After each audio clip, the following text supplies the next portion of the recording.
Hey guys, Dr. Jason Saunders here. I'm excited for you to check out this next video. It's an interview between myself and Shannon Kenitz, the Executive Director of the International Hyperbaric Association, the IHA. And we talk a little bit about what the IHA is, what these conferences are all about. And if you've ever been interested in hyperbaric oxygen, wondering if it's a right fit for you in your life or if it's the right fit for you in your business, these conferences are exceptional. They give you a ton of value and so much information about the current events going on in the industry right now. This particular one is in Carlsbad at the end of June, and there's an incredible lineup of speakers. And so it's a really great opportunity to understand how hyperbaric affects certain conditions. There'll be people speaking about TBI and concussion, cancer, autoimmunity, but also biohacking and biological optimization, all the things that we're trying to do for recovery and improving quality of life. So it's a really wide range of speakers and there's a lot of great information. So check out this interview and I hope you enjoy it. I've known you for quite a few years now, but I've never really asked you or talked to you about the reasons why you got into hyperbarics. You had a thriving practice and then you decided at some point, obviously, to implement hyperbarics into your chiropractic practice. Can you tell me how that started? Yeah, really what happened was I got hurt myself and I herniated a disc in my lower back. And then I had a whole neuropathy in my right leg. And, Melissa is a chiropractor too, and she was treating me. And so a lot of the back pain issues got better, I'd say pretty quickly, a couple of weeks. And then my background in, exercise physiology, nutrition, like we were doing all the right things. So a lot of the back problems were improving pretty rapidly, but the neuropathy lasted a long time. 18 months later, I still had very little function in my right foot. And it just was a random coincidence. I was at a show. They had chambers there. I took it for a spin. I had no expectation. I didn't know what it was. It just looked like it was interesting. And within about an hour of that first session, I started getting tingling in my foot. And that was the first time I had felt my foot in about a year and a half. So that sparked an interest, but ultimately, we did a bunch of sessions that weekend. I actually had a lot of improvement. I bought a chamber. I treated myself. I had full recovery of that nerve within a few months. And then I thought it was interesting. So I started treating my stepdad who had MS, knowing nothing about hyperbarics still, just thinking, how could it couldn't possibly hurt. And we had an amazing response to him.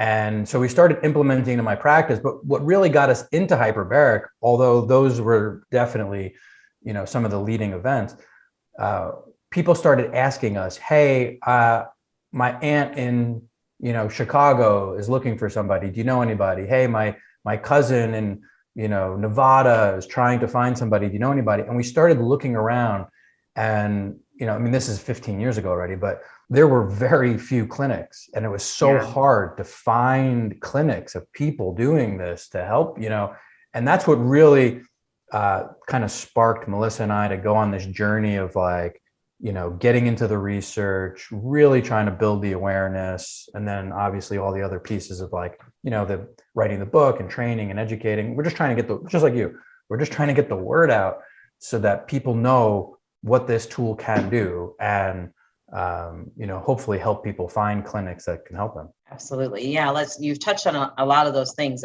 You've done so much in such a little bit, amount of time with writing your book, starting the trainings to educate how to, implement hyperbarics in your practice, the safety director's course, all those things that you've really pushed forward and have moved the field forward. So my question is, I'd like to hear from a practitioner's point of view, there's a lot of different organizations, out there, and why the IHA? So why did you choose to be a part of the International Hyperbaric Association? It's a good question. I've been to other organizations and I've been to other conferences, and my primary objective, if you will, as I was just saying, is really to, help push the field forward in a healthy way and to make sure that everybody's learning, the right safety, the right training, the right, the principles of how this even works in the first place, that we can communicate it effectively, and then the protocols to make it effective. When you look at the different organizations that are out there and the different opportunities to get involved in the field on that level, what I really am looking for is something that's inclusive of all the ways that people practice hyperbaric, because as you well know, this is not a one size fits all model, whether it's through different equipment or it's through different protocols, or we specialize in different areas. And so many of us are using a similar tool, the same technology, and we're applying it in a large variety of ways, whether that's within chiropractic or within medicine. Even within medicine, there's just different, within oncology or within, surgery or regenerative medicine. There's so many ways to implement this tool that we need to have an organization that represents hyperbaric as a community of people who all have chosen this similar technology and these varied ways to apply it, and an umbrella organization that's open and willing to not only be accepting, but be promoting and supportive of all the different ways we can apply. And so that's really it. I mean, IHA to me represents that. The IHA has been a very inclusive organization that does support the use of hyperbarics, whether it's veterinary medicine, through humans, through all the different ways to apply it. And that's what we need. We need that in the worst way right now in the field, in order to help create a community and help create unity amongst all the people using hyperbaric. Yeah, that's a really great way of looking at it, especially, supporting the community, because like you said, there's so many people using hyperbarics and it's being implemented in so many different ways and in so many different clinics. That's why, I'm obviously a little biased about the IHA, but we have an epic lineup of speakers this year. So, I mean, and all of our speakers are in person, which is like a huge deal because of the pandemic and so forth. And so really proud of the fact that we were able to get all of these amazing health and wellness influencers, physicians, practitioners, scientists, educators, and we'll all be, in person talking about hyperbarics, but talking about it in a variety of, ways, which, you will be able to take away. That, what are some of the things that you have taken away from coming to one of the conferences? I think along those same lines, I'll never pretend to know or to say that I know everything about hyperbarics. And so, as much as I love to come and to be a part of the, education process, I'm learning just as much when I'm there as I am potentially teaching. So, for me to see a lot of the different speakers and how they're applying it, or what research I can't read every paper out there. What are they reading? What are they doing? How have they implemented this, this modality in their clinics? And then even in the other spaces, when you look at the influencers that are going to be here, looking at, what biology and optimization, and the biohacking or brain optimization, how are people, let's say like Jim Quick, I mean, his whole journey is about improving brain health. And now, using a tool like this to implement for him to continue his journey of improving his own brain health, and how does that show up, and how has it changed for him, and then him helping all these different people that are watching, so to me it's all about that, just like the IHA, the awareness of that and what we all take home from it. And even for someone like me, and I'm sure Joe and the other people that you're going to interview and talk to, we're all learning, and this is such a great opportunity to create so many great education opportunities in one weekend. And so that's, I'm really looking forward to it. And people ask me like, why do I do it? And what do I take away from it every year? And for me, it's so incredibly, trying to find the right word, it's just heartwarming to know that there's so many new people coming into this field, and that the people that are in this field that are part of the IHA community are very much open to educating and to helping people along, that it's not this competition type of based thing. It's about embracing everybody and making sure that everybody's clinic succeeds, and making sure that everybody's doing things the right way, the safety way. And, I'm really thrilled that, IHA this year has been able to team up with IBOM, and you and Dr. Joe are going to be, doing the first ever safety directors certification course at the IHA. You have that at IBOM, but it'll be the first time we're implementing it within the conference itself. We've had a tremendous amount of people already sign up for it. So we now see that, we are moving forward in what people have asked us to do, which is a great, testament to the IHA to try to do what our members are asking for, right? Because it's all about making sure that, we are, inclusive, that we are getting out the information that everybody wants to get out. And then another part of my favorite thing is just meeting the new people and just networking and, hanging out and during the fun times, going to all the different exhibitors. And, I've been very fortunate to have you on our medical advisory board, and I appreciate that. So thank you for taking the time to do that. I kind of want to put on a different hat, no pun intended. However, I'm going to put on this hat right here because I am super proud of what we accomplished this last time in Hawaii that we just got back from, the WSL. And this year it was just so, I didn't go the year before when you guys went, but this year implementing it and having the family and the community was just an amazing thing. For those of you listening, we have a Hawaii HBOT house where we not only treat the surfers during the WSL competition during Sunset and Pipeline, but we also this year went and extended it to the community. And it was just an amazing thing. Do you want to touch on that a little bit and like what you thought about the Hawaii house this year? Yeah, I mean, and this is such a great concept, and I hope that we can keep, building on it and potentially expanding it to other areas, because what it does is it allows us to go into let's say in this example, like a sports arena, and have these great athletes, many of which, because of, people don't think because it's surfing, it's water. It doesn't, even for me, like it seems like it shouldn't be that dangerous necessarily. And concussion was a huge conversation this year at the WSL because these guys, are riding waves. They are fast. They are hitting the water at really high speeds. Even the contrast from last year to this year in terms of like how many of the athletes were wearing helmets, to protect their heads, from TBI. And then we had a chance to really treat a lot of these people and then do even a series of treatments because we were there for a long enough period to really try to have an impact in, some of their signs and symptoms that they were having regarding TBI. And then exactly what you just said, while we were there and treating these athletes, and they're so appreciative and watching that kind of translate into their sport, we had this whole other section where we were able to really connect much deeper with the community and treat, either people who I've heard of hyperbaric, but, we really don't have much of this on the island, or I could never have afforded this, this opportunity. And here we are, we're just like family after family being able to treat, adults and children with a variety of different issues, just again, trying to help and expose them to something that could be really meaningful. And then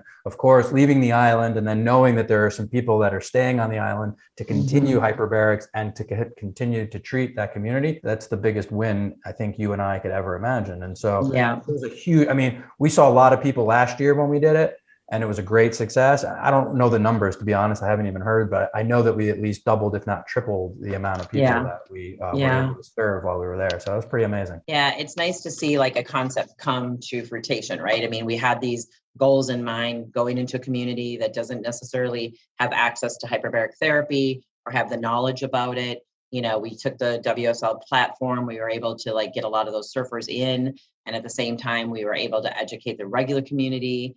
And now, it's one of those nice things that we know that we're going to do one more year there, just sign the contract for that for next year. And by that time, everything will be in place. There's already clinics in place, which was one of our goals, to make sure that, when we leave, people could still get the therapy. Getting the information out to the athletes with the concussions, the surfers, the lifeguards, the first responders was a huge thing. This next year, we're going to, continue to have the community clinic and, treat the surfers, but we're going to even go further to try to get more of the brands of these surfers to be able to understand education on hyperbarics so that, maybe they take chambers with them on the tour and so forth. So these athletes have these chambers with them all the time and not just when they're competing in Hawaii. So I appreciate, so much what you and Dr. Melissa, did for us at the Hawaii House, and can't wait till next year. It's going to be another amazing thing that the IHA can do.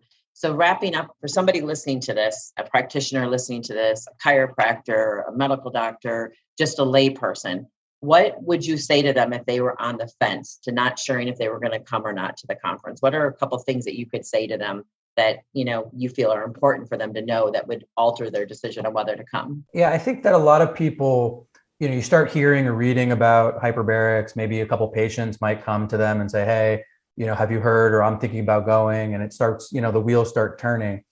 And I think one of the biggest issues, there are many myths and misconceptions that still kind of haunt this field. And, I think a big part of the conference is to help dispel that, right? So that people understand the reality. But, I think that once you really understand all the power that hyperbaric has, and you really start to understand that that's not just, a few people's, making up some stories. Like, this is a powerful tool and it has a wide variety of benefits. Absolutely. And then you really understand how simple it is to actually implement. I think a lot of people, they're not sure if it's as powerful of a tool as they hear. And I think they think it's a very difficult process to bring hyperbarics into their clinic. Right. So I think once you fully wow, yes, this is something I want to offer. And oh my God, it's not as hard as I thought it was to actually bring this into my clinic. That's the turning point for so many people to take the big step that they need to take and actually start to do it. And I think that the conference, in a lot of ways, through like vendor opportunities, through the lectures, through communicating with the networking with people who are already doing it, the experience that somebody would have in that environment to fully understand, like, either yes or no, this is something I want to do, or, hey, you know what, I'm not going to do it yet, but I'm going to, at least I know how great it is. I'll start referring more people to practices around me.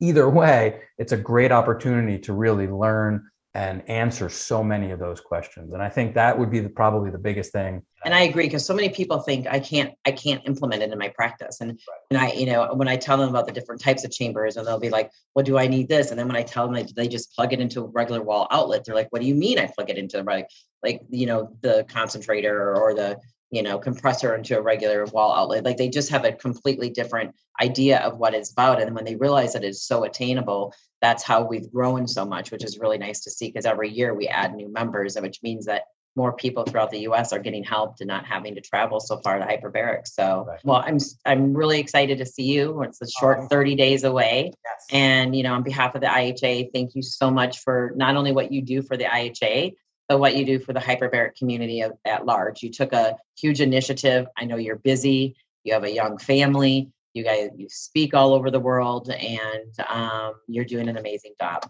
So thank you so much for taking the time today. And we will see you in sunny Carlsbad. Hey guys, thanks for watching. If you are interested in coming to the conference, definitely when you register, use our discount code. We have 15% off for the conference for attendees, and the code is Saunders15. So make sure you use Saunders15 when you register yourself for the conference, and we hope to see you there. Thanks a lot.